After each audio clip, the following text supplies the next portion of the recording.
வீட்டில் சின்ன பையன் சைக்கிளை வேகமாக எடுத்துகிட்டு வந்துட்டு எனக்கு பிரேக் பிடிச்சா லைட் எரியணும் அதை செஞ்சு தாங்கன்னு சொன்னாங்க. டேஞ்சர் லைட்டுமே அதில் இல்லாமல் இருந்துச்சா, அதனால டேஞ்சர் லைட்டை வச்சு செய்யலாம்னு சொல்லிட்டு அது ஒன்று வாங்கிட்டு வந்துட்டேன். அதுக்கடுத்து 9 வோல்ட் பேட்டரி, அதோட கனெக்டரு, அது போக கொஞ்சம் வயர்ஸ் எல்லாமே வந்து வாங்கிட்டு வந்தேங்க. சின்ன எல்இடி ஒன்று வாங்கிட்டு வந்தேன். அதை டேரெக்டாக கனெக்ட் பண்ணோம் அப்படின்னா ஃபியூஸ் அடிச்சிடும். அதனால் 1K ஓம் ரெஜிஸ்டர் வந்து பார்த்திங்கன்னா ஒன்று வாங்கிட்டு வந்துட்டேன். இதெல்லாம் தான் சேர்த்தாப்பில் இந்த மாதிரி கனெக்ஷன் வந்து பண்ணியாச்சுங்க.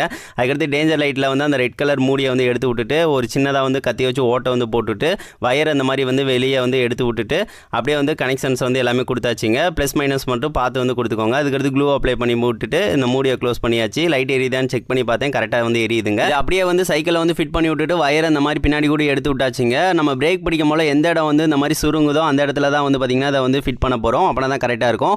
அந்த வயரில் வந்து ஒரு இதை வந்து ரெண்டாக வெட்டிட்டு அதை ஸ்லீப் பண்ணி விட்டுட்டு இந்த மாதிரி கரெக்டாக அந்த இடத்துல வந்து இந்த மாதிரி ஜாயிண்ட் வந்து பண்ணி விட்டேன். பிரேக் வந்து பிடிக்கும் போல ரெண்டும் வந்து பார்த்திங்கன்னா கனெக்ஷன் வந்து ஜாயிண்ட் ஆகும். இது வந்து ஒரு சுவிட்ச் மாதிரி ஆக்ட் ஆகுங்க. அப்படியே வந்து பேட்டரியில் வந்து எல்லா கனெக்ஷனையும் வந்து ஜாயின் வந்து பண்ணி விட்டுட்டு கீழே இந்த மாதிரி இருக்கிற மாதிரி